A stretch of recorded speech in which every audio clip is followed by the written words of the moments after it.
आत्या ओरडल्याने संतापलेल्या अल्पवयीन भाच्याने मित्राच्या मदतीने तिची हत्या केल्याची घटना वसईत उघडकीस आली आहे। या प्रकरणी मणिकपूर पोलिसांनी अल्पवयीन भाच्यासह त्याच्या मित्राला अटक केली आहे।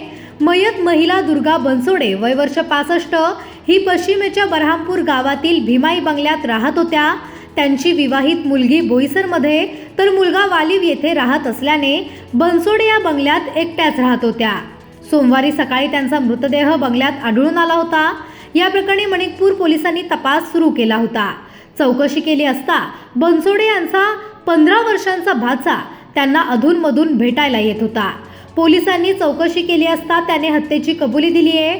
पोलिसांनी दिलेल्या माहितीनुसार रविवारी भाचा नेहमीप्रमाणे आत्याला भेटायला आला होता। क्षुल्लक कारणावरून आत्या त्याला ओरडली होती, त्यामुळे भाच्याला राग आला आणि त्याने आपल्या मित्राला बोलावून घेतले। आत्या बेसावत असताना पुतण्यानेच मागून तिच्या डोक्यावर बांबूने वार केला। त्यात बनसोडे यांचा जागीच मृत्यू झाला। दोघांनी तिचा मृतदेह बेडमध्ये टाकण्याचा प्रयत्न केला होता, मात्र त्यांना ते जमले नाही। त्यानंतर दोघं फरार झाली। दोन्ही आरोपी अल्पवयीन आहेत। आरोपी भाच्याने शिक्षण अर्धवट सोडलं आहे। 3 महिन्यांपूर्वी त्याने आत्याच्या घरात चोरी देखील केली होती। त्यामुळे दुर्गा बनसोडे यांनी घरातील सर्व दागिने बँकेच्या लॉकरमध्ये ठेवले होते। मी प्रमिला मनोहर पाटील, नगरसेविका, उमेळमान, वसई विरार शहर महापालिका। माझ्या गावामध्येच गंगाविहीर परिसर आहे, तिथे भीमाई निवास आहे। त्या भीमाई निवासमध्ये दुर्गा संजय बनसोड ही 60 वर्षीय महिला राहत होती। रात्री तिचा खून झाला असं समजलं। त्याच्यानंतर पोलीस आले। पोलिसांनी बॉडी पंचनाम्यासाठी नेलेले आहे आणि पोलीस पुढे तपास करत आहेत। काय माहित पडलं कोणी केलंय का? कोणी केले ते माहिती नाही, पण तिची महिला एकटीच राहायची, त्यामुळे कोणी केले काय माहिती नाही। पण पोलिसांनी असं समजले की पोलिसांनी तिघांना ताब्यात घेतलेलं आहे आणि पोलीस पुढील चौकशी करत आहेत।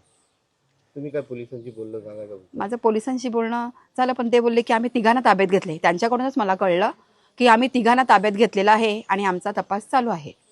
आता बघूया काय पुढे निष्पन्न होते ती। अशी घटना घडत आहे, एक सिनियर सिटीजनच्या हल्ला, तुम्ही काय पोलिसांना नंतर देणार आहे का लेटर वेटर काय? हा, लेटर द्यायला पाहिजे की तुम्ही अशी हे गस्ती घालायला पाहिजे रात्री, कारण हे रात्रीच्या वेळेस झालेलं आहे। गस्ती होणं आवश्यक आहे। उमेळमान या गावामध्ये माणिकपूर पोलिसांच्या हद्दीमध्ये एक 60 वर्षीय महिला राहत होती। ती एकटीच राहायची। तिला 2 मुलं आहेत। एक मुलगी असते बोईसरला आणि दुसरा मुलगा असतो वाळीला। त्यांच्या काहीतरी फॅमिली इश्यूजमुळे ते स्वतंत्र राहतात।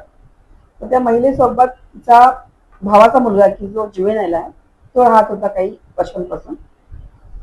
त्या दिवशी 15 तारखेच्या रात्री सदर मयत महिलेनं त्याच्या करिअर विषयी, त्याच्या टीव्हीच्या अनावश्यक टीव्ही पाहतो, व्यसन करतो, चुकीच्या संगतीमध्ये आहे, याविषयी थोडे खडे बोल सुनावले, त्याला सल्ला दिला। तिच्या आई वडिलांनी थोडा उद्धार केला।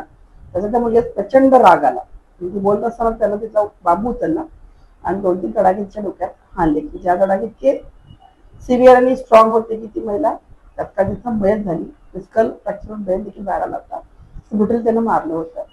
त्यानंतर त्याचा मित्र आणि त्यांनी ते जे मयतीचं प्रेत आहे ते लपवण्याचा प्रयत्न केला, पण हेवी वेट असल्यामुळं पलंगामध्ये लपवू शकले नाही।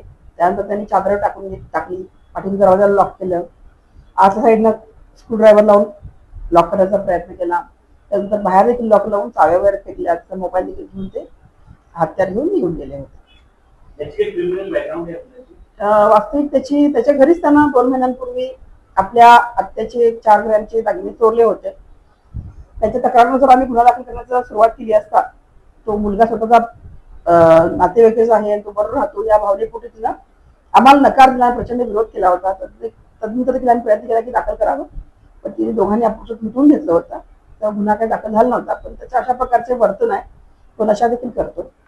संगत देखील त्याची बरीच चुकीची आहे। त्यांनी जे काही कपडे पण त्यांनी घेतले होते, मोबाईल पण काय त्याच्यामध्ये त्यांना सर्व आपलं पुरावे नष्ट करण्याचा आटोकाट प्रयत्न केला होता। हत्यार पोलिसांनी मिळून त्या दूर एका महिलावर फेकलं होतं। मोबाईल घेऊन त्याचं लोकेशन, त्याच्यात काही हिस्ट्री वगैरे असेल ती सापडून नये म्हणून ते मोबाईल देखील तोडले होते। आपले कपडे देखील त्यांना लपवून ठेवले होते। चाव्या देखील ज्या घराच्या आहेत घरीच असतात त्या देखील त्यांना एका गटरमध्ये टाकल्या होत्या। अशा प्रकारे त्या दोघांनी मिळून त्या गुन्ह्याच्या अनुषंगाने सर्व पुरावे नष्ट करण्याचा प्रयत्न केला होता.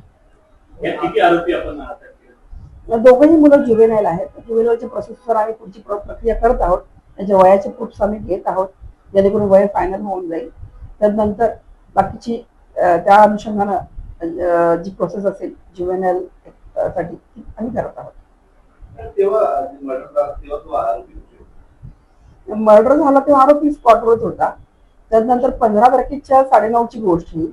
त्यानंतर लॉक लावून तो निघून गेला. 16 तारखेपर्यंत संध्याकाळपर्यंत कुणाला काहीच माहित नव्हतं. 24, 25, 26 तास झाले होते. शेजाऱ्यांशी देखील त्या महिलेचं विशेष पटत नसल्यामुळे कोणी लक्ष दिलं नव्हतं.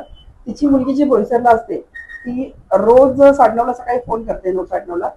ती देखील काही कामानिमित्त फोन करू शकली नव्हती. त्यामुळे तिलाही समजलं नाही. पण संध्याकाळी तिला कॉल केला 6-6:30ला. पण आई आपली रिस्पॉन्स करत नाही, फोन लागत नाहीये. त्यामुळे काळजी वाटली. आणि आपल्या भावाला की जो वाईला राहतो त्याला कॉल करून सांगितलं त्याला घरी आई फोन उचलत नाहीये, बराच प्रयत्न करते, जाऊन पहा. तो जेव्हा रात्री उशिरा 11च्या दरम्यान आला त्याला ते पाहिलं की त्याला खिडकीतून दिसतं दरवाजा दोन्ही लॉक आहेत, पाठीचा दरवाजा बंद आहे आणि आतमध्ये ब्लड दिसतंय. त्या अनुषंगानं पोलिसांना इमिजिएटली कॉल केला. पोलिसांनी इमिजिएट जाऊन तिथं परिस्थिती नियंत्रणात आणली.